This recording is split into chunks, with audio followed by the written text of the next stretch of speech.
Bonjour tout le monde, c'est Traoré. Ça va? Professeur, Bienvenue, Vous allez merci. bien? bienvenue, professeur. Professeur, nous sommes vraiment ravis de vous compter parmi nous ce soir. Merci, j'avais Merci le choix. du temps accordé. En tout cas, c'est un honneur pour nous de vous avoir, Avec professeur. la pression qu'on a mis sur moi là. Non, il n'y a pas de problème, on est ensemble. Bonsoir, professeur. Oui, comment ça va? Oui, ça va. Donc, c'est une sommité que vous avez choisie pour faire la présentation. C'est bien. On va apprendre beaucoup de choses. Merci. Bonsoir. La voix la sonne dans mon oreille comme ça va?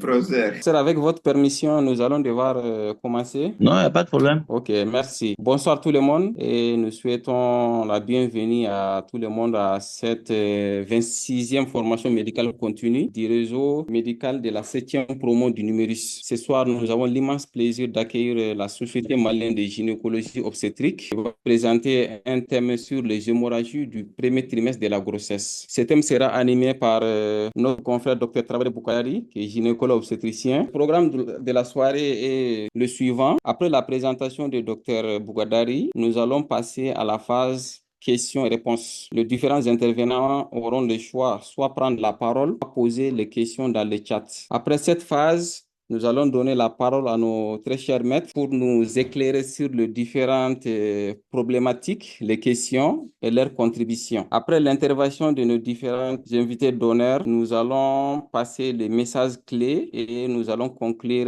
avec une séance photo. Je suis Dr Touré Soya, chirurgien urologue. J'ai l'immense plaisir d'être le modérateur de cette séance. Et pour cette séance, nous avons comme invité d'honneur le professeur Traoré Youssouf, qui est professeur agrégé en gynéco-obstétrique à la faculté de médecine et d'odontostomatologie, chef de département de gynécologie obstétrique du CHU Gabriel Touré. Il est également le coordinateur du DS de gynéco-obstétrique et il est le secrétaire général de la Société africaine de gynéco-obstétrique. Professeur, bonsoir et bienvenue. Merci d'avoir accepté notre invitation. Bonsoir, merci beaucoup. Merci et content d'être avec vous. Merci. Comme deuxième invité, nous avons le professeur Teguete Ibrahima, qui est gynécologue obstétricien, professeur agrégé à la faculté de médecine et d'odontostomatologie, chef de service de gynéco-obstétrique au CHU Gabriel Touré.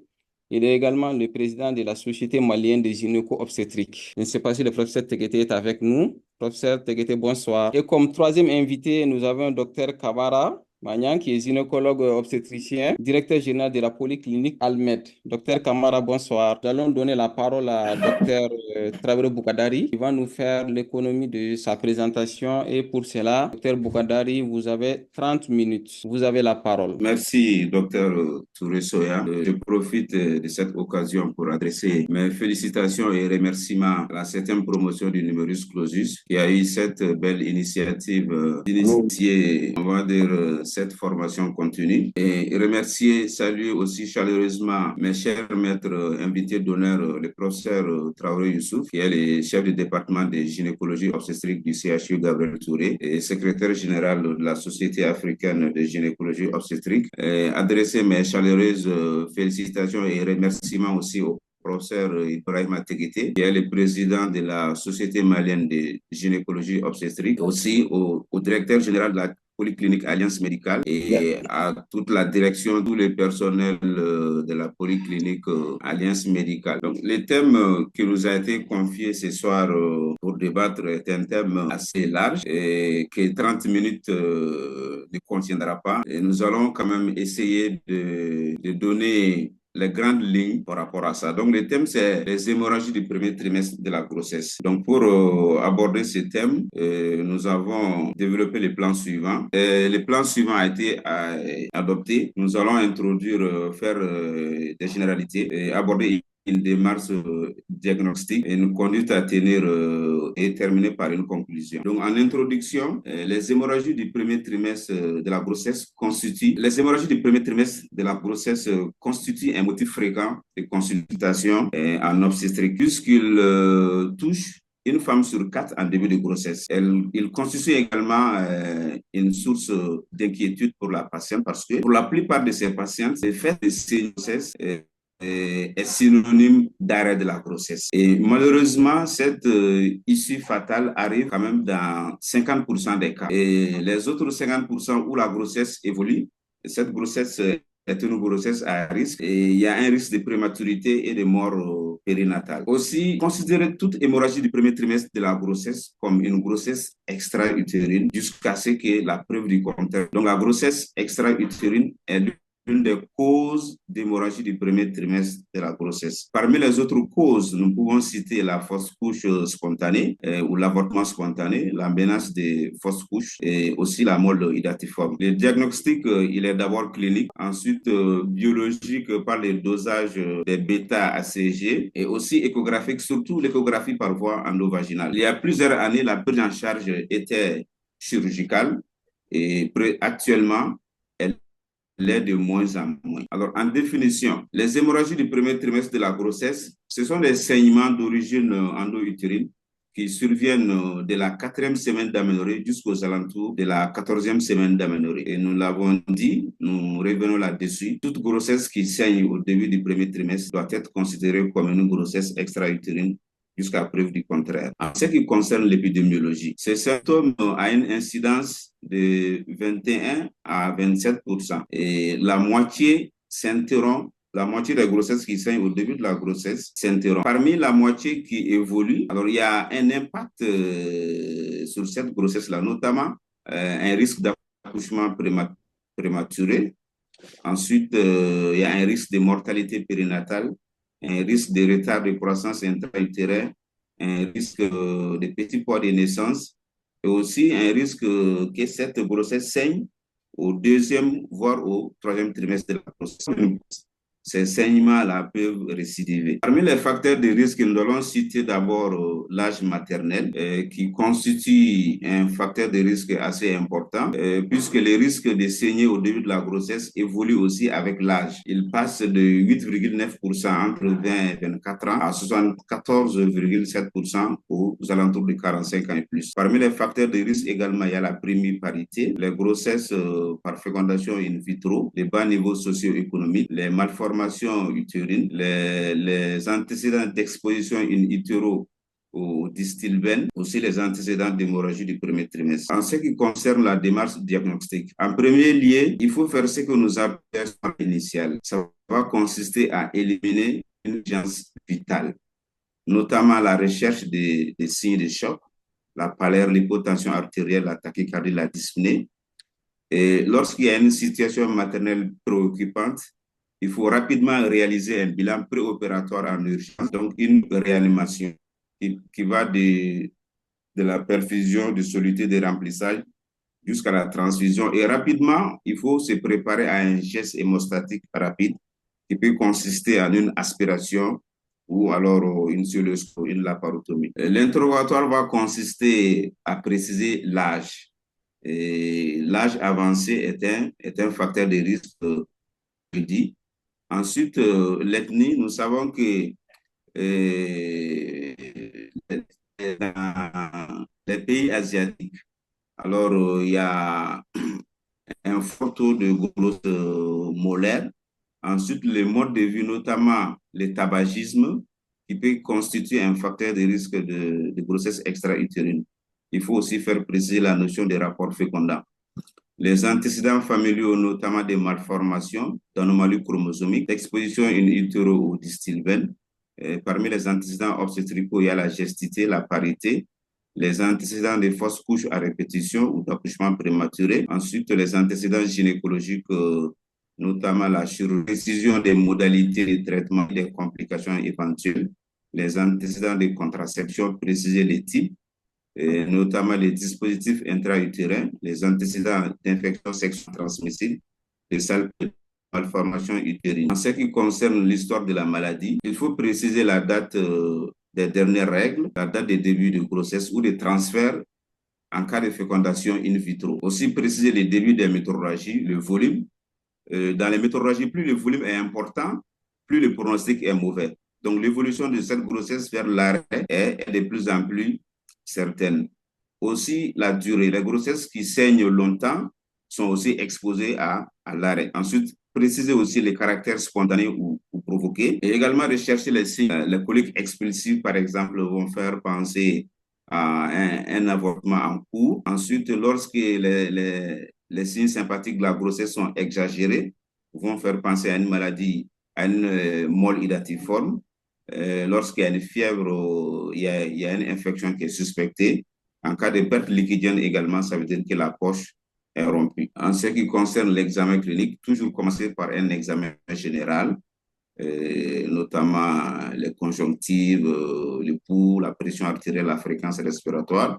Au niveau de l'examen abdominal, on va rechercher une douleur, une défense, une contracture, et aussi la présence de cicatrices antérieures qui peuvent renseigner sur une chirurgie abdominale ou une chirurgie abdominopelvienne dans le passé. L'examen au spéculum permet de préciser l'origine du saignement. La cause aussi peut être cervico-vaginale que nous n'allons pas. On peut profiter également de cet examen au spéculum pour faire un frottis cervico-vaginal si la patiente n'est pas à jour, ou surtout dans nos contextes ici, faire une inspection visuelle à l'acide acétique et au glycol. Alors, les produits de conception peut être vu dans les vagins, ça peut être des débris ovulaires ou des vésicules dans le cadre d'une maladie trophoblastique. Il faut profiter de cet instant aussi pour faire un prélèvement et faire un examen anatomopathologique. Le toucher vaginal va renseigner sur l'ouverture du col qui est en faveur d'une fausse couche en cours, le volume utérin. Alors, à travers le volume aussi, on peut se faire une idée par rapport aux différentes étiologies. Lorsque la taille de l'utérus est normale comparée au terme, là, il s'agit en général d'une grossesse intra-utérine qui évolue. Lorsque ce volume est trop petit pour le terme, on peut évoquer une grossesse extra-utérine ou une grossesse interrompue. Par contre, lorsque le volume est trop gros pour les termes, alors dans ce cas, on peut évoquer une grossesse molaire ou une grossesse multiple, voire une tumeur pelvienne sur grossesse. À travers ces touchés également, on apprécie les annexes.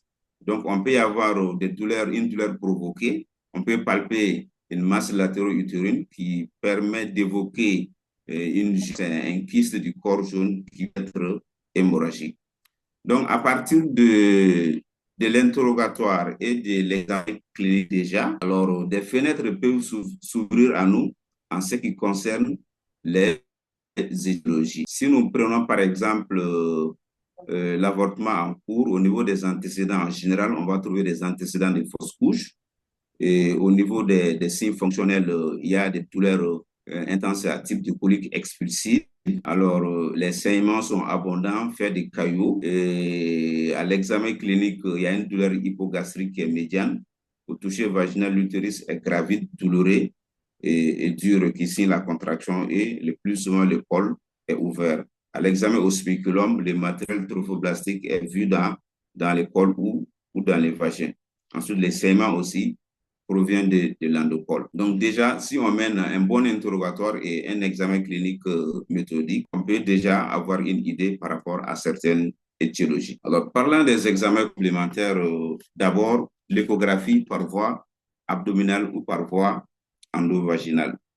Et dans ces contextes-là, on privilégie surtout la voie endovaginale.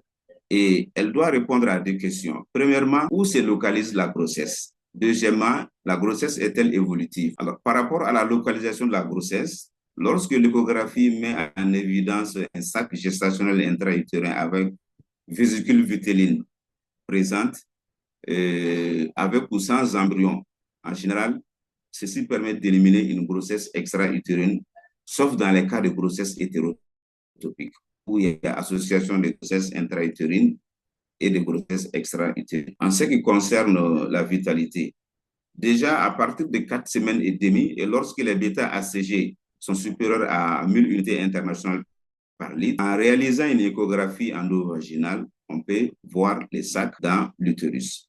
À partir de 5 semaines d'aménorrhée, la vésicule vitelline est visible. À 5 semaines d'aménorrhée et demie, l'embryon mesure entre 2 à 3 mm. Entre 5 semaines et demie et 6 semaines, l'embryon est doté d'activité cardiaque.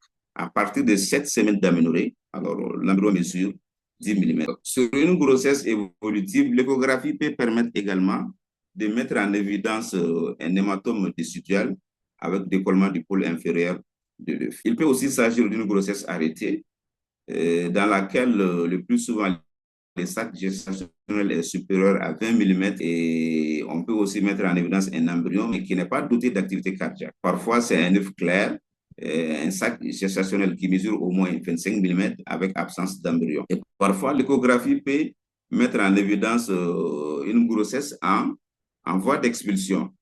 La grossesse peut se situer soit au niveau de l'isthme ou alors au niveau du col.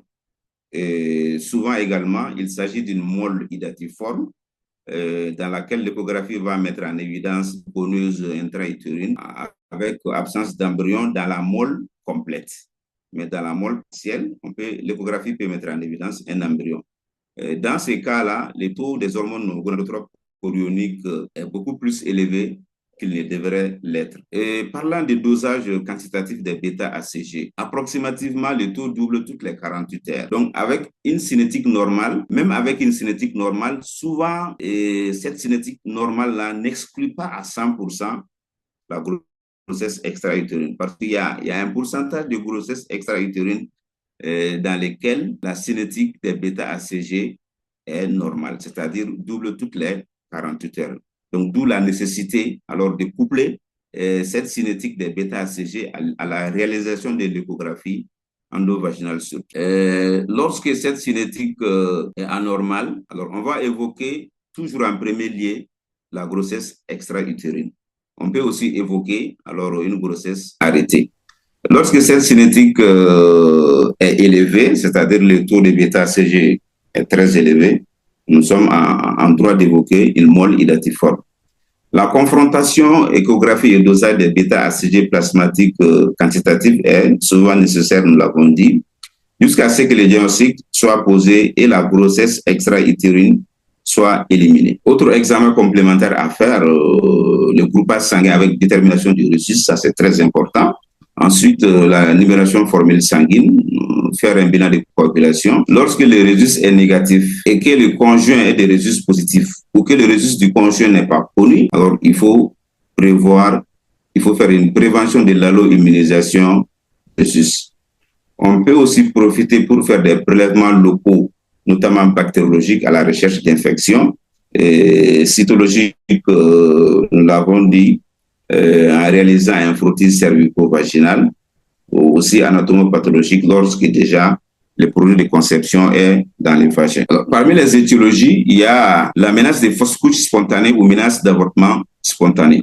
Dans ces cas, le volume utérin est en rapport avec l'âge gestationnel. Le plus souvent, le col est fermé, il n'y a pas de masse annexielle, le cul-de-sac de Douglas est souple et en général, l'échographie montre un sac gestationnel intra-utérin avec un embryon qui est doté d'activité cardiaque. Les causes peuvent être soit une liste d'un deuxième jumeau en début de grossesse, donc dans les grossesses multiples, cela peut arriver, ou une grossesse qui évolue, ou alors une insertion ovulaire basse. Parfois, il n'y a pas de cause retrouvée et en général, dans ces conditions-là, le pronostic est favorable. Parmi les causes, il y a aussi l'avortement spontané ou interruption spontanée de grossesse. Alors, parfois, elle peut être asymptomatique ou la symptomatologie va se limiter seulement à des saignements. L'utérus est de plus petite taille comparé à l'âge théorique de la grossesse. Le col est parfois ouvert, surtout lorsque c'est une fausse couche qui est déjà en cours. Il n'y a pas de masse annexielle. Les signes sympathiques de grossesse aussi auront disparu. L'échographie fait le diagnostic. Soit c'est une grossesse arrêtée avec un sac gestationnel qui fait plus de 20 mm et qui contient un embryon qui n'est pas doté d'activité cardiaque. Ou alors c'est un œuf clair, un sac qui fait au moins 25 mm, qui n'a pas de vésicule vitellenne ou qui n'a pas d'embryon. Alors, dans ce contexte-là, l'origine chromosomique est présente dans 70% des cas avant 6 semaines et dans 50% des cas dans les 10 premières semaines. Toujours dans les étiologies, il y a la grossesse extra-utérine. Alors, dans une étude américaine, l'incidence des grossesses extra-utérines augmente avec l'âge. Elle passe de 0,3% dans une tranche d'âge de 15 à 19 ans à 1% chez les femmes âgées de 35 ans et plus. Parmi les facteurs favorisants, il y a les antécédents d'infection génitale, de chirurgie tubaire ou abdominopelvienne. Le tabac est un facteur favorisant, les antécédents de GI, l'exposition in utero au distilbène, La procuration médicalement assistée également, notamment la fécondation in vitro et les transferts d'embryons, dans lesquels il y a quand même 4,5% de grossesses extra-utérines. Il y a aussi les antécédents d'interruption volontaire des grossesses. Il faut noter quand même que 98% des grossesses extra-utérines siègent dans la trompe. Il y a d'autres sièges, notamment au niveau de la corne, la grossesse ovarienne, la grossesse abdominale, la grossesse isthmique ou certains sièges au niveau du col. Sur le plan symptomatique, c'est la classique triade aménorrhée, douleur pelvienne et métrorragie. L'examen clinique retrouve un col fermé, et des métrorragies peu abondantes, le volume utérin est normal. On peut mettre en évidence une masse latero-utérine qui est douloureuse ou tout simplement une sensibilité annexielle. Par contre, la scapulalgie ou les classiques cris de l'ombilique ou du Douglas signent une rupture de la GU, donc un hémopéritoine. Alors, parmi les signes échographiques, il y a ce que nous appelons les signes échographiques directs, c'est-à-dire l'échographie va mettre en évidence un sac gestationnel en dehors de la cavité utérine. Il s'agit d'une image lipidienne arrondie qui est entourée de sa couronne trophoblastique, qui peut contenir la vésicule vutéline, voire même l'embryon.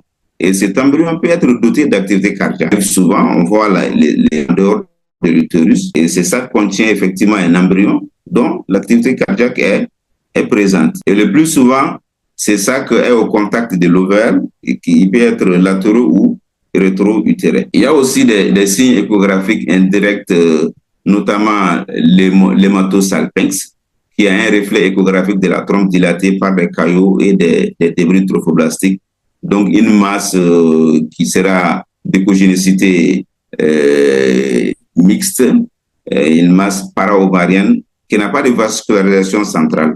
L'image en bas ici, vous voyez la vascularisation, elle est périphérique. Ensuite, c'est une masse qui est douloureuse au passage de la sonde. Et parfois, lorsqu'il est de petite taille, de très petite taille, alors il peut passer inaperçu. Et autre signe indirect échographique, il y a la vacuité utérine. On peut aussi mettre en évidence un pseudo-sac qui constitue une décidualisation de l'endomètre. La grossesse étant ailleurs, l'utérus quand même va trouver tous les moyens pour avoir en son sein un sac. Ensuite, il y a aussi l'hémopéritoine qui est un signe indirect échographique. Et aussi souvent, on peut voir les sacs gestationnels dans la cavité péritonéale. Ceci peut correspondre à un avortement tubo-abdominal, c'est-à-dire le sac a été expulsé alors de la trompe et le sac est tombé dans la cavité péritonéale. Toujours dans les examens complémentaires en ce qui concerne la grossesse extra-utérine, un autre examen très important, c'est le dosage quantitatif des bêta-ACG. Alors, dans la grossesse extra-utérine, ce dosage est perturbé, la cinétique est perturbée. En pratique, il faut faire un dosage toutes les 48 heures. Lorsque le taux double, probablement il s'agit d'une grossesse intra-utérine qui évolue. Lorsque le taux diminue, probablement c'est une fausse couche. Et lorsque le taux stagne ou augmente peu, dans ce cas, il faut évoquer une grossesse extra-utérine. On peut aussi doser la progestérone, qui n'est pas un élément diagnostique, mais permet plutôt d'établir le score de Fernandez. Nous allons voir ça après. Autre étiologie également, il y a le idatiforme, qui est une dégénérescence trophoblastique de l'œuf. Dans la molle idatiforme, les signes sympathiques de la grossesse sont très marqués.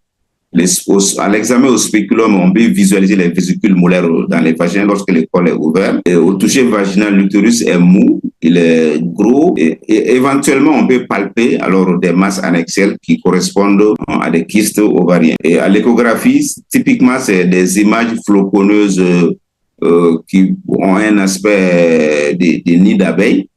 Alors, il n'y a pas d'embryon visible dans la molle complète. Par contre, dans la molle partielle qui est ici, donc non seulement nous avons alors cette image floconneuse, ensuite on voit l'embryon à côté. Et l'échographie peut aussi mettre en évidence les kystes ovariens. Alors, au plan biologique, dans la molle idatiforme, le taux de bêta-ACG est très élevé et parfois aussi une protéinurie est associée. Le diagnostic formel de la molle idatiforme ne sera fait que sur un examen anatomopathologique du produit d'aspiration. Ça, c'est très, très important. Donc, à chaque fois qu'il y a aspiration, il faut forcément faire alors un examen anatomopathologique. Et cette aspiration aussi doit être prudente parce qu'il y a un gros risque alors de perforation et d'hémorragie associée. L'examen anatomopathologique, l'un des buts également, c'est d'éliminer en particulier les choriocarcinomes. La surveillance de la décroissance satisfaisante du taux des bêta-ACG plasmatiques dans ce contexte-là est impératif. Alors, nous allons aborder maintenant la conduite à tenir. En ce qui concerne la menace d'avortement spontané, nous l'avons dit, dans la menace d'avortement spontané en général, la grossesse, elle est évolutive. Donc, après avoir évalué l'importance et le retentissement dynamique, le traitement habituellement adopté est le suivant. Le repos à domicile avec abstinence sexuelle qui constitue assez souvent alors la majeure partie du traitement. On peut aussi donner les antispasmodiques, mais qui n'ont pas montré d'efficacité supérieure au placebo. Les antibiotiques seront prescrits en cas de menace d'avortement fébrile. Toujours, il faut penser à la prévention de l'allo-immunisation rhésus. Le traitement hormonal, bien que c'est prescrit, mais il est quand même controversé. Il permet théoriquement d'améliorer la tolérance immunitaire de la grossesse par la mère et soutenir un corps jeune éventuellement déficient. Alors, dans les avortements spontanés, en dehors des avortements hémorragiques qui peuvent s'accompagner plus ou moins de troubles hémodynamiques, il n'y a pas d'urgence à évacuer l'utérus lorsque le diagnostic est fait. Lorsque le diagnostic de grossesse arrêtée est fait, il n'y a pas d'instabilité hémodynamique. Donc, dans ce cas, pas d'urgence à évacuer l'utérus tout de suite. 3 attitudes peuvent être proposées. D'abord, il y a l'expectative, le traitement médical et le traitement chirurgical qui est l'aspiration intra-utérine. Dans tous les cas, il faudra donner une explication détaillée des différentes options afin que la patiente puisse faire un choix vraiment qui lui convient. Alors, dans l'avortement spontané toujours, en ce qui concerne l'expectative, les indications sont les suivantes. Lorsque la grossesse est âgée de moins de 8 semaines d'aménorrhée, les sacs gestationnels inférieurs à 40 mm, la longueur crânio-caudale inférieure à 20 mm. Parmi les contre-indications, il y a l'avortement hémorragique. Donc, lorsqu'il y a un avortement qui est très hémorragique ou hyperalgique, dans ce cas, il ne faut pas faire l'expectative. Aussi, s'il y a une fièvre ou lorsque la patiente refuse carrément, alors cette méthode, alors il faut faire une autre méthode.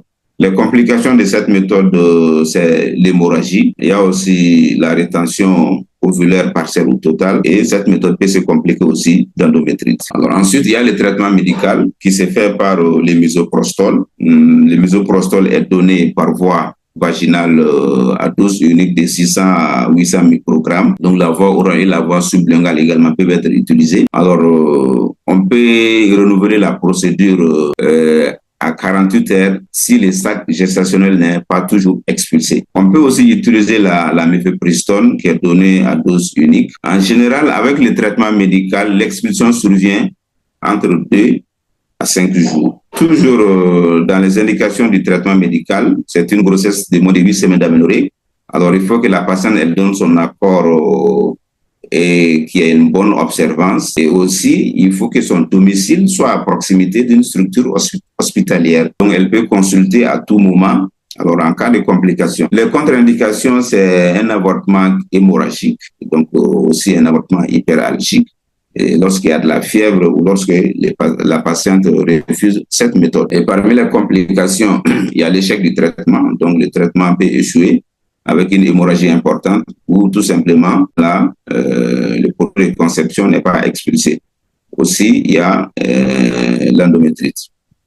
Alors, en termes de fertilité, après évacuation d'un produit de fausse couche, il a été montré que l'expectative associée ou non à un traitement médical est préférable alors au traitement chirurgical. Donc, ça, c'est en termes de pronostic par rapport à la fertilité. La fertilité, elle est plus favorable après l'expectative ou un traitement médical qu'après un geste chirurgical. Donc, nous allons aborder le traitement chirurgical maintenant. Il s'agit d'une aspiration endo-utérine qui s'est faite sous anesthésie et sous contrôle échographique. Ça, c'est très important pour s'assurer de la vacuité utérine. C'est un geste simple, mais qui n'est pas sans risque. Alors, toujours, il faut faire un examen anatomopathologique de façon systématique des débris ovulaires. Les indications du traitement chirurgical, c'est un avortement hémorragique ou hyperalgique, une grossesse qui fait plus de 8 semaines d'aménorrhée. Alors, lorsqu'il y a une fièvre, lorsque la patiente refuse ou lorsque la patiente refuse le traitement médical ou lorsque le traitement médical échoue utérine, il peut y avoir une plaie digestive, parfois c'est le col qui est lacéré. Il y a l'endométrite, la rétention ovulaire qui va nécessiter alors la répétition du geste. Et parfois à distance, il y a une synéchie et aussi on peut observer alors une infertilité. Et il ne faut pas oublier aussi les complications qui peuvent être liées à l'anesthésie. Mais dans tous les cas, on ne se fatigue pas de rappeler ça. Il faut prévenir l'allo-immunisation Rhesus chez les patientes Rhesus négatifs. Nous allons aborder maintenant la grossesse extra-utérine. Dans la grossesse extra-utérine, il y a 2 modalités en ce qui concerne la prise en charge. Soit c'est un traitement médical, soit c'est un traitement chirurgical. En ce qui concerne le traitement médical, donc il c'est fait par les méthotrexate à raison de 1 mg kg en intramusculaire en dose unique. Alors, certains auteurs évoquent l'association avec la mifepristone. La mifepristone, pourquoi? Parce qu'elle a une action antiprogestative. Donc, elle améliorerait l'efficacité du méthotrexate. Ensuite, ce traitement est utilisé en absence de contre-indications. Nous allons voir plus tard. Et aussi, il faudra expliquer les signes prédictifs à la patiente, les signes prédictifs de rupture tubaire. Ensuite, un dosage hebdomadaire des bêta-ACG est mis en place jusqu'à ce que les bêta-ACG soient négatifs. Si la première dose de méthotrexate est inefficace, après la première dose, les bêta-ACG doivent descendre à peu près être au moins à 85% par rapport au premier dosage, c'est-à-dire à J0. À J7, les bêta-ACG doivent diminuer à peu près jusqu'à 85% par rapport au dosage à J0. Donc, si la première dose est inefficace, on peut répéter la dose ou carrément aller à la chirurgie, donc la cystoscopie. Aussi, la patiente doit être informée, compliante. Dans les indications du traitement médical, lorsque le bêta-ACG est inférieur à 1000 unités internationales par litre. Il faut aussi que ce soit une grossesse extra-utérine qui est peu ou pas symptomatique, une grossesse utérine qui est non visible à l'échographie, et aussi en l'absence de contre-indications au traitement au méthotrexate. Ce traitement médical demeure envisageable si les bêta-ACG sont inférieurs à 10 000 unités internationales par litre et si la grossesse extra-utérine fait moins de 4 cm de diamètre. Alors, le taux de succès est supérieur, le taux de succès du traitement médical, lorsque les indications sont respectées, est supérieur à 65%. En cas de difficulté, on peut aussi céder par le score de Fernandez, qui permettra de choisir entre un traitement médical ou un traitement chirurgical. Alors, le score de Fernandez, le voilà, donc avec les différentes rubriques, l'âge gestationnel, le taux de bêta-ACG, le taux de progestérone, la présence de douleurs abdominales, la mesure de la GU, donc l'hématosalpinx et l'hémopéritoine. Alors, lorsque ce score est inférieur à 13, un traitement médical peut être envisagé, mais au-delà, c'est la chirurgie qui prime. Alors, toujours dans la prise en charge de la grossesse extra-utérine par les traitements médicaux, les contre-indications au méthotrexate, il y a le refus de la patiente, donc ça peut arriver. Lorsqu'il y a des difficultés de surveillance en ambulatoire ou une mauvaise compliance, alors une hémodynamique qui est instable, il ne faut pas aller faire un traitement médical. Aussi, lorsqu'il y a un épanchement intra-abdominal important, lorsque l'embryon est doté d'activité cardiaque, et aussi si les douleurs sont importantes, lorsque la grossesse extra-utérine est supérieure à 4 cm, les bêta-ACG est supérieur à 10 000 unités internationales par litre, une de moins de 100 000, une leucopénie de moins de 2 000, et lorsqu'il existe une insuffisance rénale ou une insuffisance hépatique. Là aussi, il ne faut pas faire de traitement médical. En ce qui concerne le traitement chirurgical, alors il est indiqué lorsque l'hémodynamique est instable. Donc, d'emblée, il faut aller au traitement chirurgical dans ce cas. Lorsque la grossesse extra-utérine mesure plus de 4 cm, le bêta-HCG supérieur à 10 000 unités internationales par litre, lorsque le suivi ambulatoire est impossible et lorsqu'il existe également une contre-indication au méthotrexate. Ce traitement chirurgical se fait par 2 modalités. Soit c'est la cœlioscopie, soit c'est la laparotomie. Alors, en ce qui concerne la cœlioscopie, c'est la voie d'abord de référence. Elle présente plusieurs avantages. Plusieurs avantages en termes de saignement péropératoire. Donc, avec la cœlioscopie, il y a moins de saignement péropératoire, il y a moins de douleurs post-opératoires, il y a moins de le temps d'hospitalisation est court également. Et aussi, il y a moins d'adhérence en post-opératoire avec la cœlioscopie. Alors, le geste peut être conservateur. Donc, dans ce cas, on va faire ce qu'on appelle la salpingotomie ou alors la césarienne tubaire. Donc, ça consiste à ouvrir la trompe et aspirer la grossesse, ensuite faire l'hémostase. Et le geste peut aussi être radical. Ça consiste à faire ce qu'on appelle la salpingectomie. Et dans les cas où on fait la salpingectomie, c'est dans les cas d'échec d'hémostase ou alors lorsqu'il de la grossesse extra-utérine sur la même trompe, lorsque la grossesse extra-utérine est rompue, ou il peut tout simplement s'agir d'une patiente qui ne souhaite plus faire, Donc, dans ces cas également, on peut faire la salpingectomie. C'est lorsqu'il y a une rupture cataclysmique de la grossesse extra-utérine avec état de choc hémorragique. Nous avons dit qu'il y a d'autres localisations de la grossesse extra-utérine, notamment lorsque la grossesse siège au niveau interstitiel, ou aussi les hématocèles enquistés qui sont anciens. Donc, dans ce cas également, il faut aller à la laparotomie.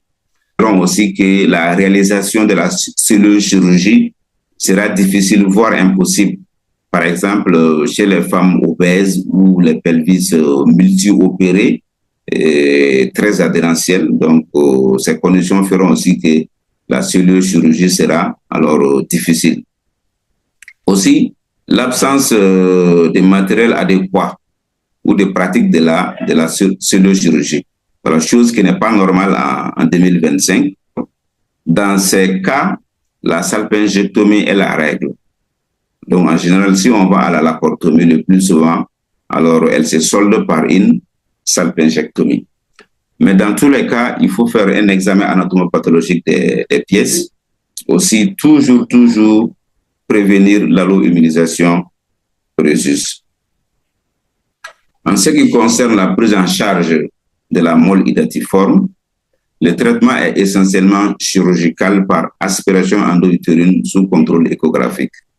Ensuite, il faut mettre en place un protocole de surveillance, donc notamment une échographie 8 à 10 jours après l'aspiration, un dosage hebdomadaire des bêta-HCG jusqu'à ce que il soit négatif. Et puis, on fait un dosage mensuel pendant 6 à 12 mois.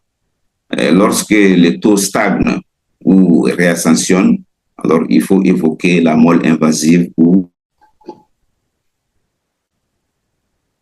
En conclusion, les hémorragies du premier trimestre de la grossesse constituent un problème majeur de santé puisqu'il touche une femme sur 4. L'examen clinique est l'étape préliminaire incontournable pour s'assurer de l'origine des saignements. L'échographie endovaginale et le dosage quantitatif des bêta-HCG plasmatiques sont venus révolutionner le diagnostic et la prise en charge. de ces métrorragies prises en charge alors qu'il devient de mise en point chirurgicale. Je vous remercie de votre attention. Merci bien, docteur Traoré. Ce fut une présentation très riche. Nous vous en remercions. Nous allons ouvrir la phase de questions et réponses. Et pour cette phase, vous avez deux possibilités. Soit poser les questions dans le chat, comme certains sont en train de le faire, ou encore lever la main pour pouvoir prendre la parole et poser ces questions. Donc, nous allons demander à ceux qui veulent intervenir de lever la main. Et pour lever la main, il suffit de cliquer sur l'icône et réagir en bas et au milieu. Et vous avez la possibilité de lever la main. Docteur Traoré, en attendant, il y a quelques questions dans le chat. Je vais vous les faire parvenir. Oui. Si vous avez de quoi noter. Voilà, il faut Oui. OK. La première question vient de Dr Diarra. Il demande en quoi la primiparité est un facteur de risque de l'hémorragie du premier trimestre. D'accord. La deuxième question, celle de Dr Ousmane. Quelle est la fréquence de contrôle de bêta-HCG pendant le traitement médical en cas de GU?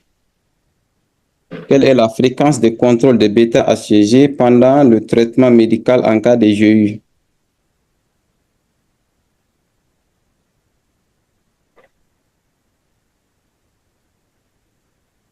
C'est bon? D'accord.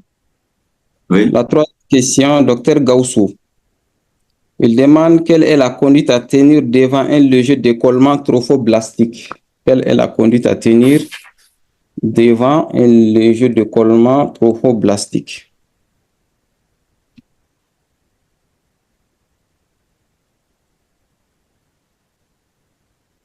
D'accord, c'est noté. OK. La quatrième question, docteur Dambélé. Laquelle est la cause réelle ou exacte de la GU? Quelle est la cause réelle ou exacte de la grossesse extra-utérine?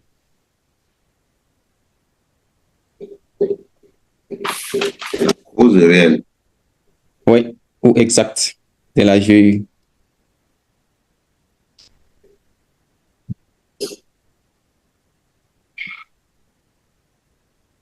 C'est bon? Oui. Alors, la cinquième question. Quand est-ce qu'on peut discuter de l'échec du traitement médical en cas de GU ou initier la deuxième dose? La personne demande quand est-ce qu'on peut discuter de l'échec du traitement médical en cas de GU et initier la deuxième dose. Oui. Vous avez noté toutes les questions? Oui. Oui. Okay, je pense qu'on peut donner les éléments des réponses. Pour le moment, il n'y a pas de main levée. On donne les éléments des réponses en attendant une deuxième série. Vous avez la parole. D'accord. Merci, docteur Touré. Alors, par rapport à la première question, en ce qui concerne la primiparité et facteur de risque d'hémorragie du premier trimestre, alors on dit que la primiparité était un facteur de risque de menace d'avortement ou alors d'avortement, puisque c'est un utérus qui vient pour la première fois d'être en contact avec la grossesse. Vous savez qu'avec la grossesse aussi, il y a un problème d'acceptabilité immunologique. Donc, la PRIMI n'étant pas alors parfaitement, complètement préparée à cette acceptabilité immunologique, alors ça peut être qui peut faire saigner cette grossesse-là.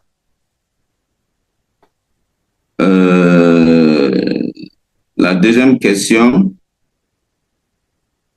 la fréquence du contrôle CG, n'est-ce pas, dans le traitement médical de la GI. Nous avons dit il faut faire un dosage hebdomadaire pour s'assurer que le traitement médical marche. Troisième question, la conduite à tenir en cas de léger décollement trophoblastique. En premier lieu, il faut mettre la patiente au repos. Voilà, si c'est surtout un léger décollement, le plus souvent, le repos permet de juguler. Ensuite, on peut prescrire le traitement hormonal, nous l'avons dit, hein. Donc même s'il est controversé quand même, bon, certains pensent que ça peut faciliter l'acceptation immunologique de la grossesse et aussi lorsque le corps jaune est défaillant, donc ça peut aider ce corps jaune défaillant-là. Donc, si c'est accompagné de douleur, on va prescrire un antispasmodique. S'il y a la fièvre aussi, il faut chercher la cause et traiter. Ensuite, quand on dit mettre au repos, il faut aussi éviter les rapports sexuels. Quatrième question, la cause réelle de la grossesse extra-utérine. Il n'y a pas de cause réelle, mais il y a des facteurs favorisants. Mais le plus souvent, c'est l'infection génitale ou les infections sexuellement transmissibles qui font la place, notamment la salpingite chronique. Voilà. Donc, une trompe qui est infectée, même si elle est guérie, alors l'infection va laisser des traces sur l'épithélium tubaire, et une grossesse, lorsque elle est conçue à travers les passages de la trompe pour aller au niveau de l'utérus, l'épithélium tubaire étant perturbé, donc l'œuf peut être capté au niveau de la trompe et se développer là-bas. Donc, il y a des facteurs favorisants. C'est l'infection qui vient quand même en tête. Il y a les antécédents de chirurgie tubaire ou de chirurgie pelvienne, il y a les tabacs, il y a les dispositifs intra-utérins, il y a les antécédents d'exposition utéro-distilbène, etc., etc.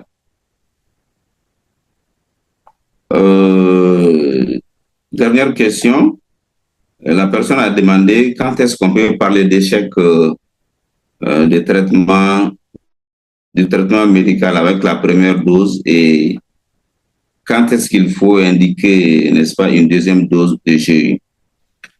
Donc, je disais que après la première dose de méthotrexate, les bêta-ACG doivent chuter au moins à 25% quand on fait une comparaison par rapport au dosage du premier jour, c'est-à-dire à J0. Donc, si ces 25% n'est pas obtenu, ça veut dire que le traitement a échoué, il faut faire une deuxième dose. Soit on fait cette deuxième dose, ou alors on passe à la chirurgie. Bon, je pense que c'était les différentes questions qui ont été posées. S'il y a d'autres questions. Ok, merci bien, Dr Traoré. Avant de donner la parole à Dr Koulibaly Oumou, il y a deux questions. La première question est celle de Dr Traoré. Il demande quelle conduite à tenir adoptée quand on ne retrouve pas une cause à l'hémorragie du premier trimestre.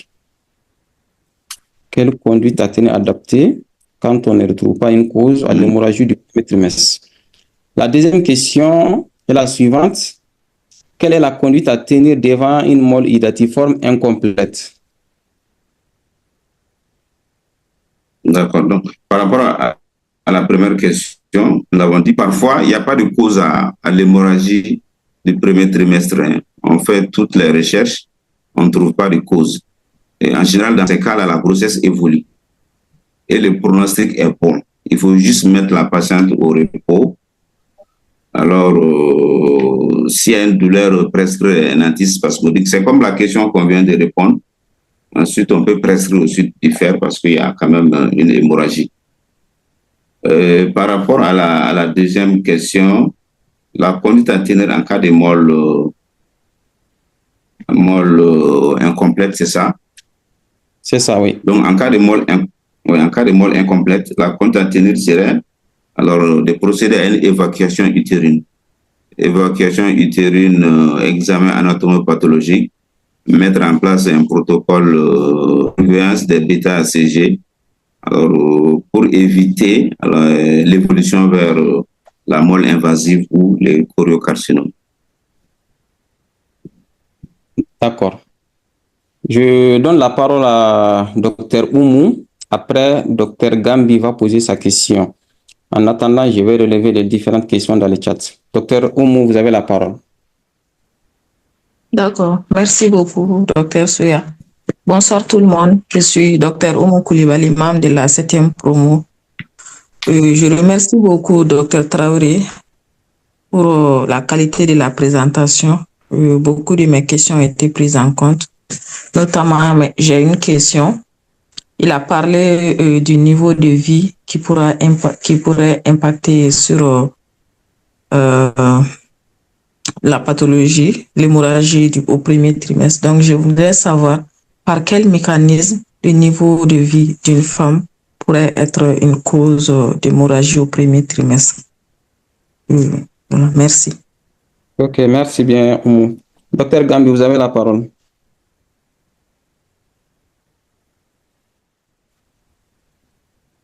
Dr Gambi est là? Ok, en attendant, il y a quelques questions dans le chat, si vous pouvez noter. Allô, bonsoir, Dr Soya, je suis là. Ok, allez-y, Dr Gambi.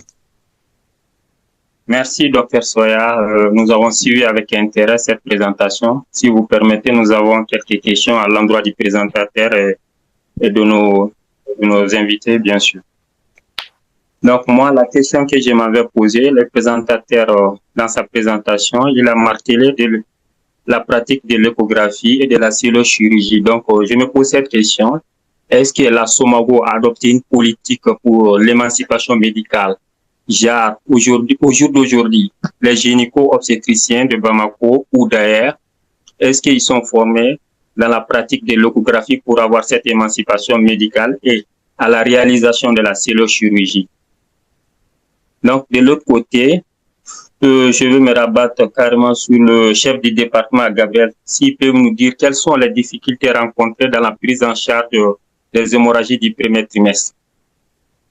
Donc, de l'autre côté, je m'avais posé la question à Dr Camara. Quand on parle des hémorragies, bien sûr, on va parler forcément du sang. Donc, vu cette pénurie de sang dans nos contextes, est-ce que la polyclinique Almed a adopté une politique pour vraiment pallier à cette pénurie de sang, ou bien s'ils ont adopté une politique pour avoir carrément du sang chez eux. Donc, s'il peut nous parler un peu de ces difficultés et des recommandations, et genre aussi les politiques qu'ils ont adoptées chez eux. Merci. Merci bien, Dr Gambi. Dr Traoré, vos éléments de réponse. D'accord. Par rapport à la question de Dr Oumou Koulibaly, en ce qui concerne les liens qu'il y a entre les niveaux de vie et les hémorragies du premier trimestre de la grossesse. Parmi les facteurs qui favorisent surtout la grossesse extra-utérine, nous avons cité les infections sexuellement transmissibles. Et en général, lorsque le niveau de vie est bas, ceci constitue également un facteur de risque de ces infections sexuellement transmissibles. Donc, c'est dans cette catégorie de population où il y a le plus de comportements, on va dire, inadéquats par rapport à la prévention des infections en matière de sexualité. Donc, cette catégorie de population s'expose très facilement à des comportements qui peuvent alors faire en sorte que ces infections sexuellement transmissibles-là deviennent assez importantes. Donc, de ces faits, ces infections, nous l'avons dit, vont conduire également à l'exposition à la grossesse extra-utérine. Donc, c'est pourquoi ce facteur a été cité ici. Et maintenant, je crois que par rapport à Dr Gambi, en ce qui concerne la Somaco, bon, peut-être je vais implanter un peu les décors avant, mes chers maîtres. Et quand même, en ce qui concerne l'échographie, ça c'est effectif au Mali depuis 3 ans. Et moi, je suis issu de la première promotion du diplôme universitaire d'échographie en gynécologie obstétrique.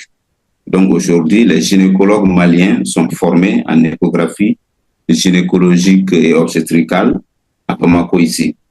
Bon, pour la Celio, c'est un cri de cœur.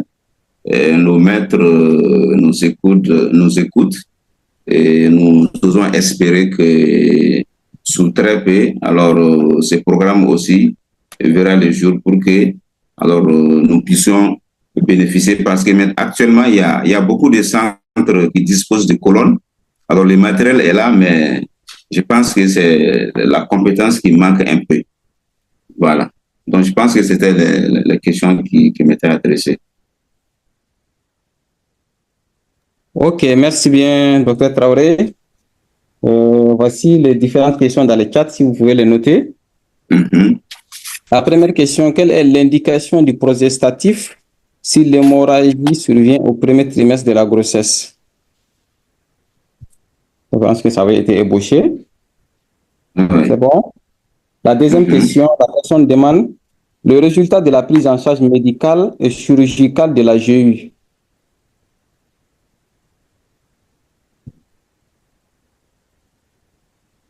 D'accord. La troisième question, problématique liée à la prise d'éthyl stilbestrol par la femme enceinte. Est-ce que ça existe toujours, cette problématique de la prise en charge du d'éthyl stilbestrol? D'accord. La prochaine question, c'est de savoir la conduite à tenir devant une GU non rompue et que le plateau technique ne permet pas le traitement médical.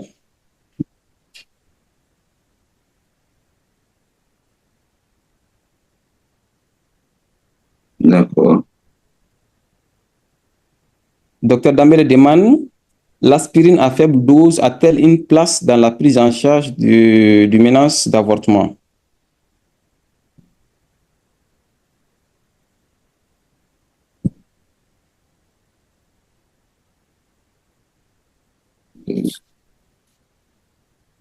D'accord. Il y a Dr Bassilivé qui pose une question qui a été répondue, à savoir quelle conduite à tenir adoptée quand on ne trouve pas une cause à l'hémorragie du premier trimestre. Je pense que vous pouvez répondre à cette série de questions. D'accord. Donc, la première question, les indications des progestatifs dans les hémorragies du premier trimestre. Et nous l'avons dit, c'est surtout dans les menaces d'avortement, donc où la grossesse, elle évolue. Donc, on peut céder avec les progestatifs.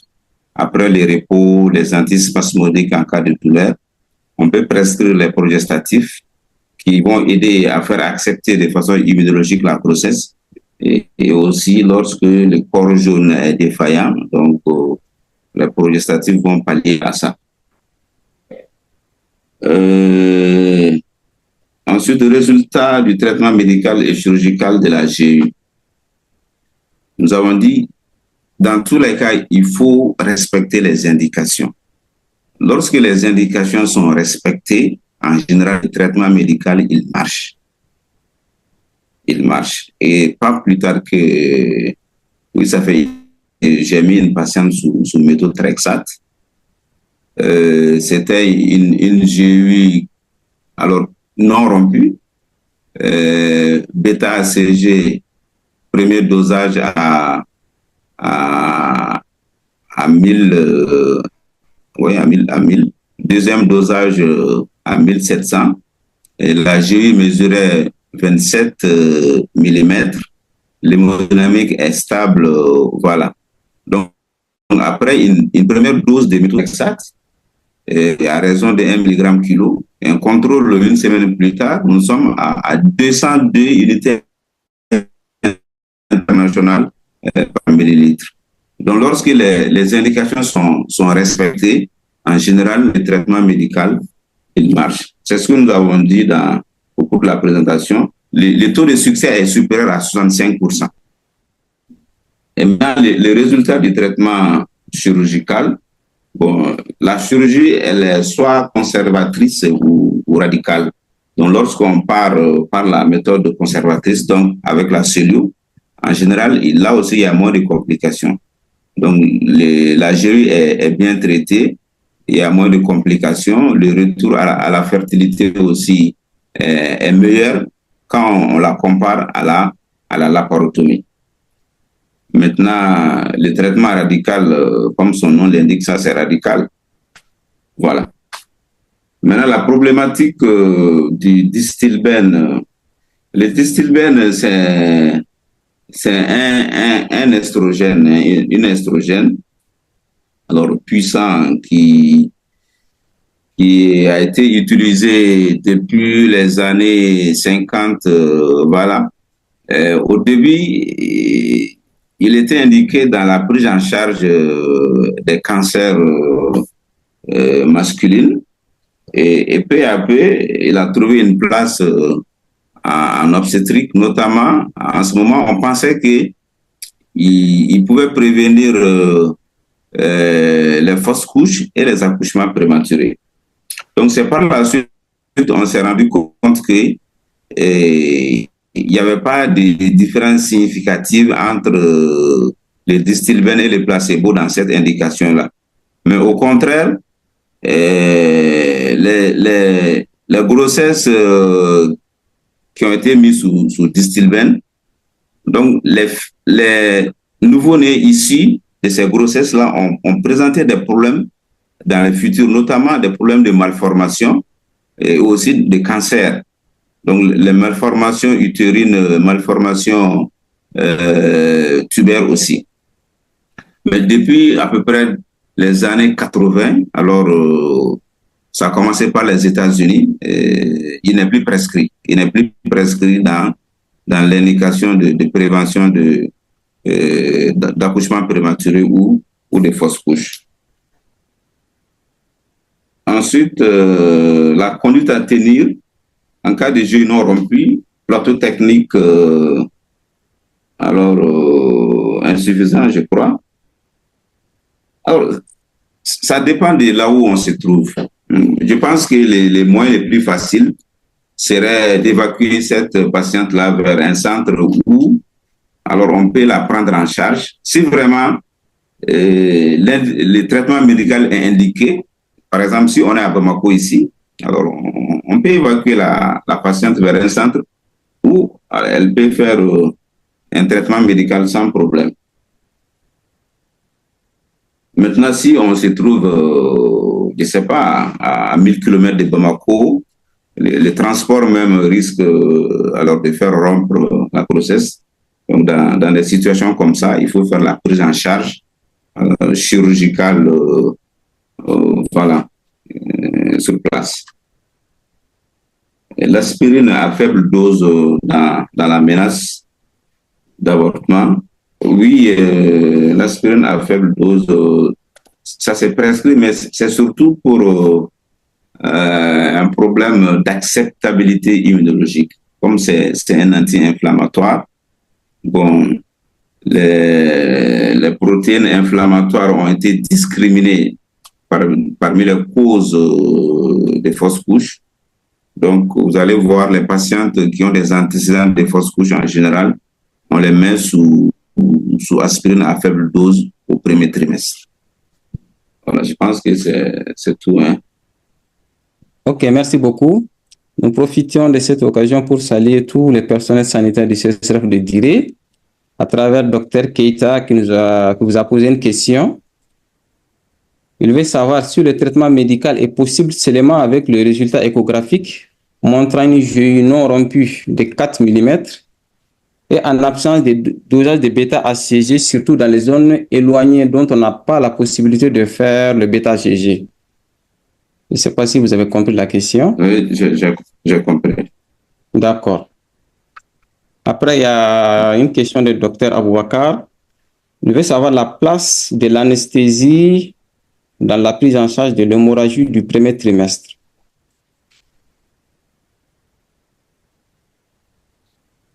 D'accord. Alors, il y a docteur Koulibaly qui dit qu'il a pris le train en marche, mais il veut savoir la place des rapports sexuels dans les hémorragies du premier trimestre. Ça a aussi été répondu.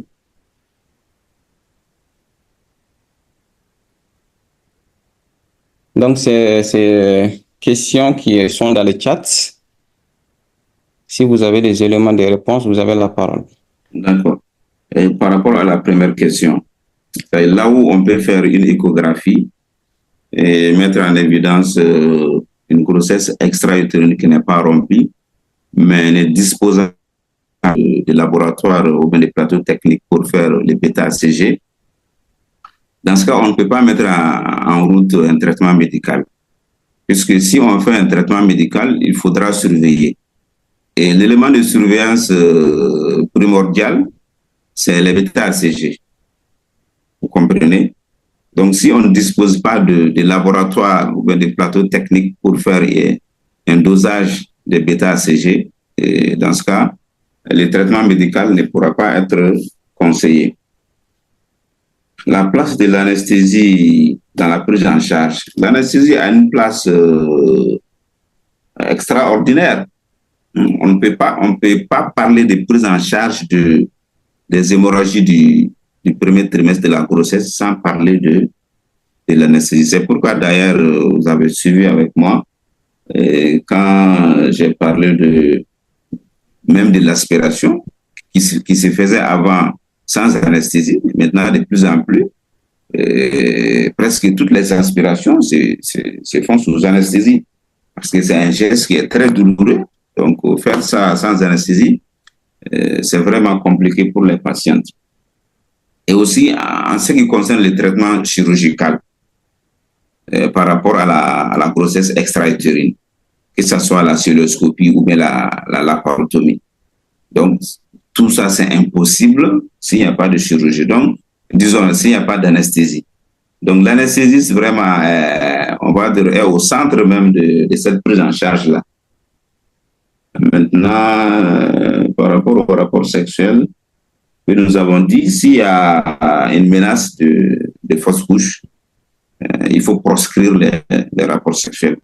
Et ce qu'on n'a pas dit, qu'on n'a pas cité parmi les causes, puisque nous n'avons pas mis dans la définition, il y a certaines pathologies du col, par exemple, ou bien certaines pathologies du vagin qui peuvent donner des hémorragies pendant la grossesse. Donc, là, c'est des hémorragies provoquées. En général, c'est provoqué soit par un examen gynécologique ou par les rapports sexuels. Les cervicides, par exemple, ou bien les lésions tumorales du col. Donc, dans ce cas, l'hémorragie est provoquée par les rapports sexuels. Je pense que c'est les trois questions. Ok, merci bien, docteur Traoré. Nous allons fermer la phase de questions et réponses ici et nous allons donner la parole aux différents invités d'honneur. Je profite juste pour saluer docteur Sissoko Falaye qui est chirurgien urologue et docteur Diarra Mouminzie aussi qui est avec nous. Docteur Kamara Magan, bonsoir, est-ce que vous êtes avec nous? Oui, bonsoir. Ok, merci de nous faire l'honneur de votre présence. Merci, merci. Ok, et nous profitons pour saluer tous les personnels de l'Alliance médicale, la Polyclinique Alliance médicale. Donc, vous avez la parole pour répondre à la question posée par Dr Gambi et pour vos contributions. À vous. Et je sais pas, quelle est la question du Dr Gambi? Ok, Dr Gambi demande par rapport à la problématique de la transfusion, vu toutes les difficultés. Elle demande quelle est votre expérience par rapport à cette question. Bon, vous comprenez le problème de transfusion. On est confronté cela avec la banque de sang. Ok, vous avez tous les dons sont centralisés au niveau de la banque de sang. Donc de plus en plus, on a des difficultés. On n'a pas trop tendance dans la transfusion. Hein, sauf si le pronostic vital est en jeu, cliniquement, la patiente ne supporte pas son anémie. Là, on est obligé de transfuser. Nous, à notre niveau, on a notre petite banque de sang qu'on essaie de mettre sur place. Et parce que la banque de sang devient de plus en plus exigeante pour les demandes de produits sanguins. Donc, on ne transfuse pas trop. Hein? On ne transfuse pas trop du tout. Sauf en premier trimestre, c'est rare, hein? Sauf les hémorragies, les fausses couches hémorragiques. Et là, on transfuse avec le sang qu'on a. Au niveau du banque de sang, on ne peut pas avoir du sang. Donc, l'expérience ici, on ne transfuse pas trop. Alors, merci. Ok, merci bien pour les éléments de réponse. Vous avez la parole si vous avez des contributions, des rajouts par rapport à la présentation du docteur Traoré. Je laisse mon micro ouvert. Ouais, donc, ce que je voulais ajouter à son exposé, il a abordé tout de suite. C'est le diagnostic différentiel. Il n'en avait pas parlé, mais dans ses réponses-là, il en a parlé. C'est classique dans les questions des hémorragies du premier trimestre, les diagnostics différentiels. Il a parlé des lésions de col. C'est ça surtout, hein, pour faire la différence. Si le saignement provient de la grossesse ou pour une autre cause en dehors de la grossesse. Donc il a répondu à la question. Il a parlé de la question dans sa réponse. C'est ça surtout. Mais je pense qu'il y a une question aussi.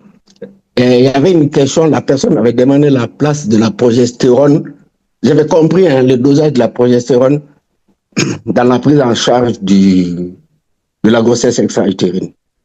Moi, j'avais compris que la personne voulait parler du dosage de la progestérone. Parce qu'à un moment, c'était à la vogue de doser de la progestérone. Mais pratiquement maintenant, personne ne le fait. Hein, avec le dosage des BKCG et couplé à l'échographie, on ne fait plus. C'était le dosage de la progestérone. Quand la progestérone était inférieure, on sait que la grossesse n'est pas bonne. Mais ça ne pouvait pas dire s'il y a une GU ou pas. Ok, donc, c'est tombé en difficulté, on ne fait plus. J'avais compris la question comme ça. Hein. Il y avait quelqu'un qui a posé la question par rapport à la place de la progestérone. Oui, je pense que la question est la suivante. La personne demande quelle est l'indication de progestatif si l'hémorragie se la progestatif, d'accord, ok. Donc, il a répondu comme ça. Mais moi, j'avais compris la progestérone. Ok, le dosage de la progestérone dans la prise en charge. D'accord, donc il a bien répondu à la question. Mais moi, j'avais compris que c'était le dosage de la progestérone dans la prise en charge de la grossesse extra-utérine. Ok. Merci bien, docteur Camara. Bien, merci. Je rappelle que docteur Camara... Je remercie encore Bougadar encore pour la qualité de sa présentation. Comme il a dit en 30 minutes, aborder tous les aspects des mycorrhizies. Vraiment chapeau à Bougadar pour le tour de la question. Merci bien, docteur Camara. Bien, merci. Après docteur Camara, nous allons donner la parole au professeur Teguete. Ibrahim Assil est avec nous. Professeur, bonsoir.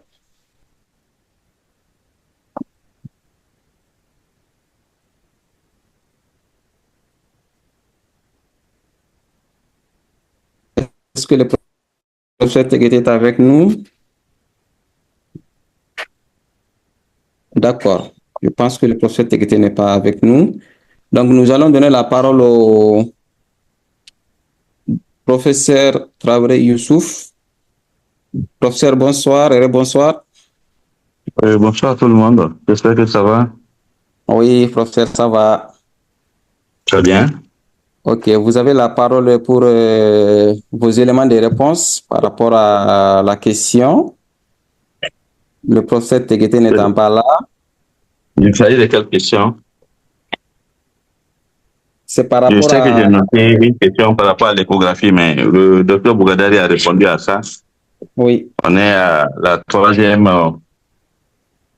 c'est promotion d'échographie actuellement dans l'activité. oui, c'est par Je rapport suis à... là et vous n'étiez pas en train d'entendre, sinon je suis là.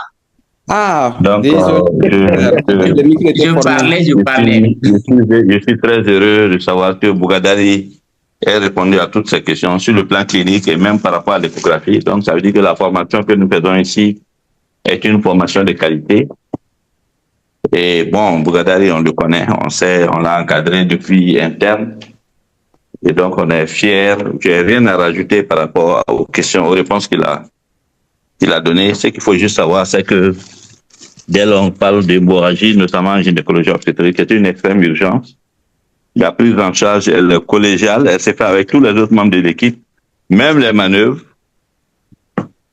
Et dès lors que la femme vient, il faut rapidement reconnaître la gravité de la situation et puis mettre en route la démarche diagnostique qui se fera en même temps que la prise en charge. Donc, les deux vont ensemble. Voilà. Donc, je ne sais pas s'il y a des questions spécifiques. On peut y répondre, mais je suis très heureux et très content des réponses qu'il a données parce que je pense qu'on ne peut pas faire mieux. Ok, professeur, merci beaucoup. Merci bien. Professeur Tekete, bonsoir. Le micro était certainement fermé, on ne vous attendait pas. Oui, bonsoir. On m'entend bien maintenant? Oui, 5 sur 5. Alors, merci. Moi, je félicite beaucoup cette initiative de la 7e promotion du Numerus. Et je suis très, très content de l'affluence par rapport aux gens qui sont en ligne, qui prouvent que vraiment c'est très bien suivi. Et c'est une formation médicale continue qui est très, très, très à saluer. Et ça doit continuer et même se bonifier davantage. Je profite pour dire bonsoir à mon grand frère Makan, qu'on souhaite vraiment avoir très souvent avec nous, parce que c'est une référence importante pour la gynécologie au Mali. Bien sûr, mon frère Jibo Youssouf qui vient de commenter tout de suite tout ce qui a été dit est très bien. Félicitations à Bougadari. Je pense qu'il y a eu des questions qui nous interpellent directement en tant que société malienne de gynécologie et d'obstétrique en termes d'émancipation médicale. Pour tous ceux qui sont souvent branchés par rapport à nos activités, vous savez très bien que nous amenons beaucoup d'enseignements post-universitaires depuis plus d'une dizaine d'années, avec tout ce qui a été mis en place par Youssouf et que nous avons renforcé depuis quelques années. Alors, c'est important que la façon dont vous suivez ces enseignements en ligne, que les gens acceptent de participer aux enseignements post-universitaires parce que ça aide. Mais également de suivre les différentes formations qui relèvent cette fois-ci du domaine de la faculté de médecine. Parce que quand vous faites des formations diplômantes, ce n'est pas la panacée pour les associations ou sociétés professionnelles. C'est un tremplin. C'est vrai qu'il y a des universitaires au sein de la SOMAGO, mais c'est pas notre rôle premier de faire des formations diplômantes. Ça, c'est les écoles de formation qui doivent le faire. Mais les gens doivent être connectés avec la faculté pour profiter des diplômes d'études, les diplômes d'études universitaires qu'on appelle les DU, pour qu'ils puissent se mettre à jour, parce que chaque année, l'information médicale est actualisée et il faut vraiment faire. Donc, on a, dans le domaine de la gynécologie aujourd'hui, vous avez le diplôme universitaire d'échographie, vous avez le diplôme de chirurgie péripartum qui ont été créés, vous avez le diplôme de scénologie que nous animons avec les autres spécialistes du sein. Ce sont des aspects que les gens doivent connaître. Bien sûr, il est important qu'au niveau de la faculté même, qu'il y ait beaucoup de recrutement pour qu'on puisse augmenter le nombre de diplômes universitaires. Parce que nous ne sommes pas nombreux. Et il faut savoir que quand on les met en place, il faut vraiment les animer. Et l'animation, ça nécessite du temps. Et c'est pourquoi la jeune génération doit avoir un penchant vers le cursus universitaire. Il y a beaucoup de discussions. Je ne veux pas qu'on rentre dans ces aspects-là. L'autre élément qui a été posé, c'est la problématique de la tonnerie du sang. Il faut savoir aujourd'hui que par rapport à ça, la banque de sang fait beaucoup d'efforts. Ça fait quelques années que nous organisons des campagnes avec eux, que nous organisons des séances de prise en charge avec eux. Il y a beaucoup d'améliorations au niveau de la banque de sang. Mais actuellement, ce qui fait que ces améliorations ne se font pas sentir, c'est surtout la question d'énergie qui fait que pour pouvoir conserver le sang, même dans certains centres de santé de référence, c'est un problème parce qu'on n'a pas l'électricité en tout moment. Et ça fait que la production de sang pour le conserver, ça pose problème. Donc, ils adaptent en fonction. Bien sûr, il y a la difficulté toujours d'avoir des donneurs, etc. Mais avec la sensibilisation, il y a beaucoup de choses qui ont été faites dans ce domaine-là. Et je profite de ce plateau pour ceux qui ne le savent pas. Le directeur médical du Centre national de transfusion sanguine, le docteur Baba Fani, il est vraiment au four et au moulin pour améliorer la qualité de la distribution du sang et de la sécurité du sang. Il faudrait que les gens, surtout la jeune génération, l'accompagnent dans cet effort-là. Vous pouvez prendre contact avec lui, il est très ouvert et il peut vraiment aider pour vous orienter, même si vous êtes dans le privé, comment faire en sorte que vous ayez du sang avec beaucoup de sécurité. Il y a quelques questions sur lesquelles je voulais donner des précisions par rapport à la place de l'aspirine. L'aspirine, dans les saignements du premier trimestre, son indication vient dans le cadre global des thrombophilies. Et la première des indications, c'est quand vous avez un contexte de fausse couche répétée ou d'avortement répété. Donc, une femme qui a déjà 2-3 avortements dans le passé, qui se met à saigner, c'est une belle indication de l'aspirine. Vous avez une patiente qui a un lupus érythémateux disséminé systémique connu, elle tombe enceinte, c'est une indication de la salicylothérapie parce que la fausse couche ou la menace de fausse couche peuvent être là. Et ce traitement, il doit commencer idéalement à 8 semaines d'aménorrhée, donc on est toujours dans le premier trimestre, ou au plus tard à 16 semaines. On a fini le premier trimestre. Donc, quand vous dépassez les 16 semaines, c'est que vous n'êtes pas efficace, evidence-based medicine.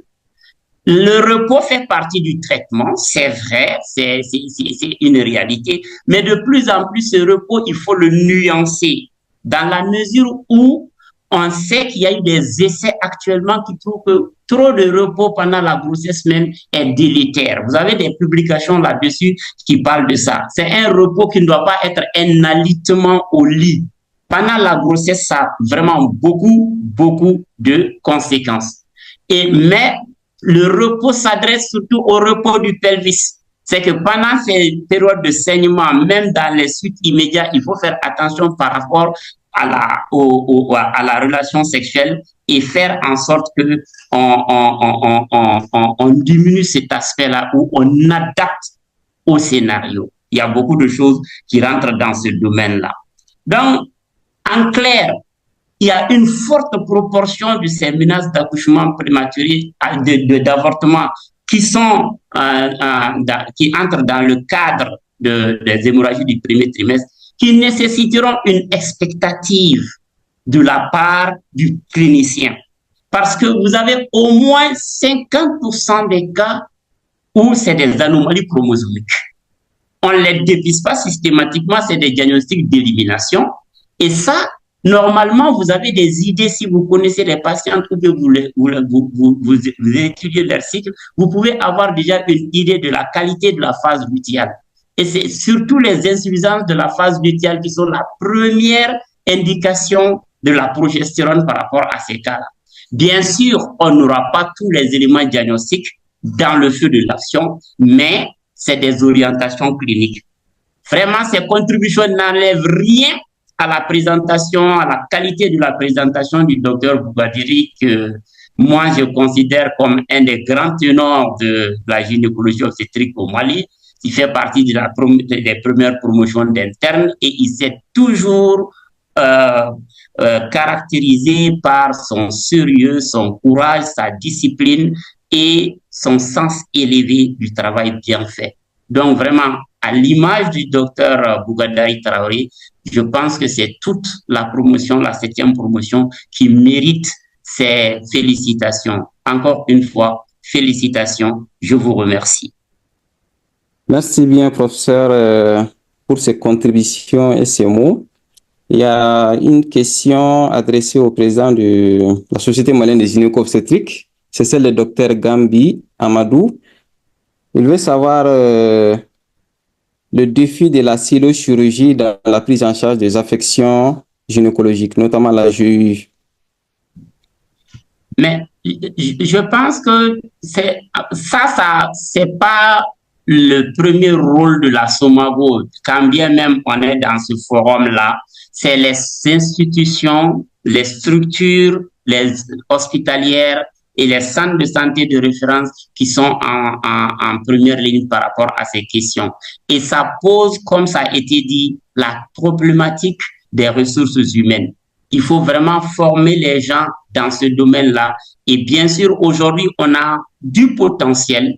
Il faut seulement y penser en termes d'organisation. Et je pense que dans les mois à venir, ce sera une réalité parce que très souvent, le professeur Youssouf Traoré parle de ça, qu'il faut qu'on amène vraiment cette pratique stéréochirurgicale en gynécologie obstétrique. Sinon, comme un peu dans quelques pays d'Afrique francophone, c'est surtout les chirurgiens qui sont en avance dans ce domaine par rapport aux gynécologues obstétriciens. Alors que la stéréochirurgie, son origine même, c'est la gynécologie obstétrique. Donc, il faut avoir l'honnêteté de reconnaître les insuffisances et d'y faire face. Et je pense que, Inch'Allah, ça va changer dans ce domaine-là. Merci bien, professeur. Nous remercions encore Dr Traoré Boukadari pour la qualité de sa présentation, pour les éclaircissements, les éléments de réponse. Nous remercions les invités d'honneur pour le temps accordé et nous profitons pour remercier tous nos partenaires dans le cadre de cette formation médicale continue. Et nous saluons également tous ceux qui ont suivi cette présentation. Donc, je rappelle que c'est une présentation qui est mensuelle. Et nous allons terminer par la phase de photo. Donc, nous demandons aux uns et aux autres si c'est possible d'activer les caméras. Et je profite pour passer l'information comme quoi la commission scientifique de la 7e promotion du numerus clausus a dorénavant un nouveau président. Il s'agit de Dr Gambi Amadou. Donc, à partir de cet instant, moi, je suis considéré comme l'ancien président de la commission et je salue ici Dr Dambele Émile, à qui j'ai suivi, qui m'a précédé. Et nous allons continuer à rehausser toujours l'image de la communauté scientifique, en particulier la communauté médicale. Et nous demandons l'accompagnement de nos chers maîtres pour l'épanouissement et pour la promotion de la science. Docteur